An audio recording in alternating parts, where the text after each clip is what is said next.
दोस्ता एक कलाम शायर में सिलेक्शन शायर अदा मुराद निराली इंशाल्लाह एक गीत और बाज है बेहद पसंद है सिलेक्शन खुदा बादशाह शायर सिकायल यासिन निरालिया सलीम सौदैया मनाओ में दे एल्बम शोर बाज और बात पसंद है कलाम खास पसंद खुदा अर्गे बदाश उमेद अली जाफरिया रत्ता देराश रफीक मिरालिया कंदकोटाश वाहिद मिराली मशहूर सिंगर मासूम शौकत जानी रिकॉर्डिंग वफा लालचंद साहब।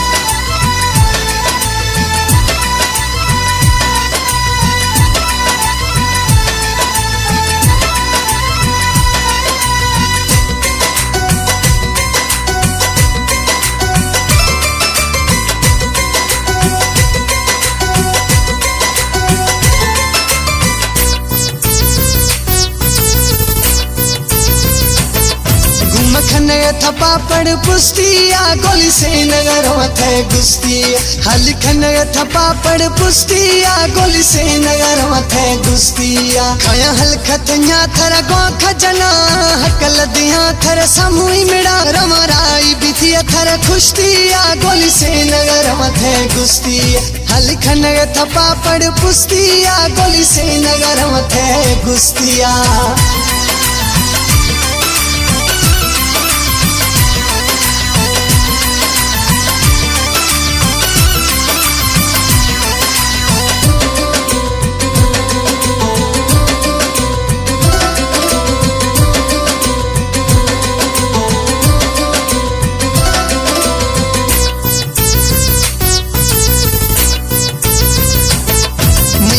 गुण घट वध गालाए बथी लोग भक्तियां समझाए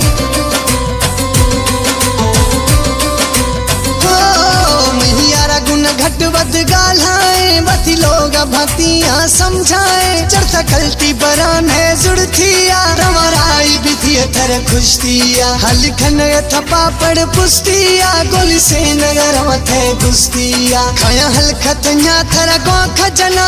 हकल दिया थर समूई मिड़ा रमराई बिथिया थर खुश्तिया गोली से नगर मथे गुस्तिया हल खन थपा पड़ पुस्तिया गोली से नगर मथे गुस्तिया।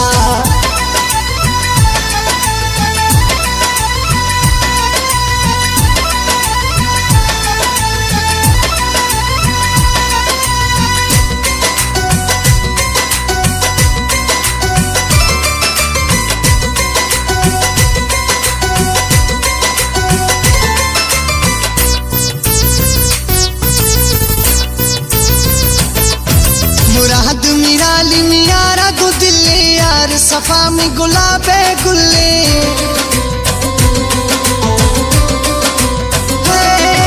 मुराद मिराली मियारा गुदिले यार सफा में गुलाबनी गुल खाया भोर न जानी सकती यार मराई बिथिया थर खुश्तिया हल खन थपा पड़ पुस्तिया गोली से नगर मथे गुस्तिया खाया हल खतन्या थर गो खजना हकल दिया थर समूई मिड़ा रमराई बिथिया थर खुश्तिया गोली से नगर मथे गुस्तिया हल खन थपा पड़ पुस्तिया गोली से नगर मथे गुस्तिया।